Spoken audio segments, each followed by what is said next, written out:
Hello everyone, my name is Cesar Menacho. I'm a finance major at USF, and this video is in response to a class, FIN4443, for spring 2021 with Dr. Aaron Tandon.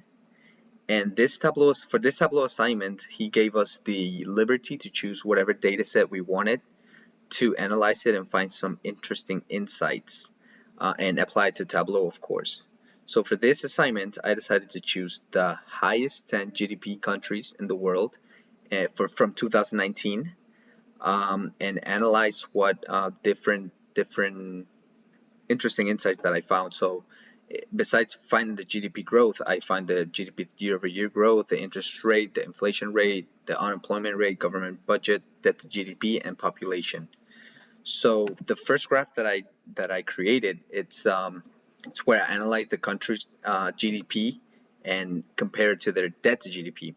So the longest bars here are the highest GDP. So of course, United States, the highest GDP country in the world, China number 2, Japan number 3, Germany number 4, and then the color inside the bars determine if the countries have a relatively good or bad debt to GDP ratio.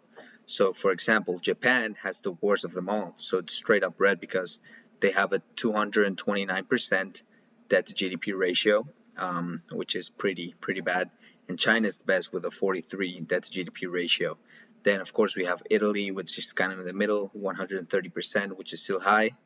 United States, 104, which is like still kind of high, but then I found those interesting insights.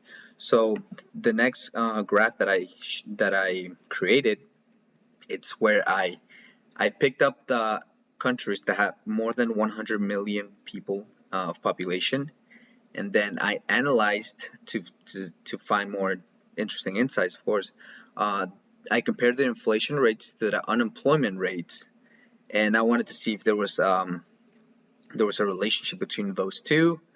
And for example, for Brazil, it was pretty high. I mean, their jobless rate is very high at 12%, and their inflation rate it's also really high, especially for a top 10 GDP country, which is 6.2.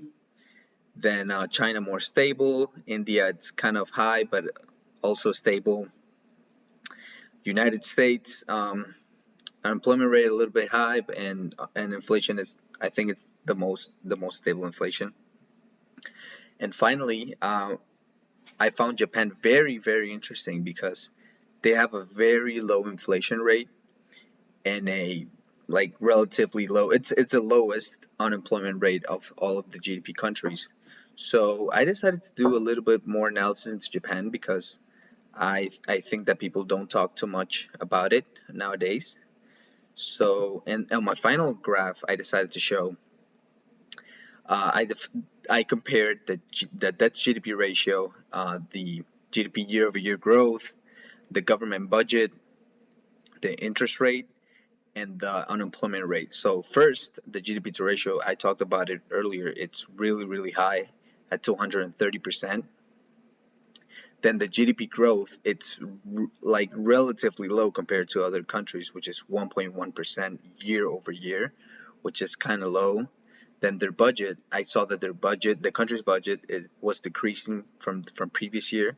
Could have been from a recession or for something like that. But it's interesting to find that the country's budget, the government budget, it's going down year-over-year. It normally goes up. Then the interest rate is negative, which I think most people that study Japan's economy know that they went through a crisis. They went to a very big recession that left them this massive debt. So, and now their interest rate is negative. And then their unemployment rate is 3.1%. It's really good.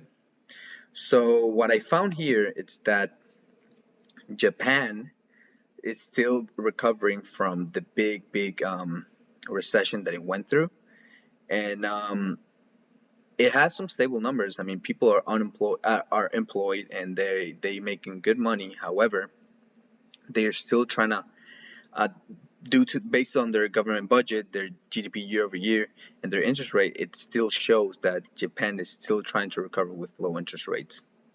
So I hope you find that useful. Thank you so much for your time and have a great one. Bye-bye.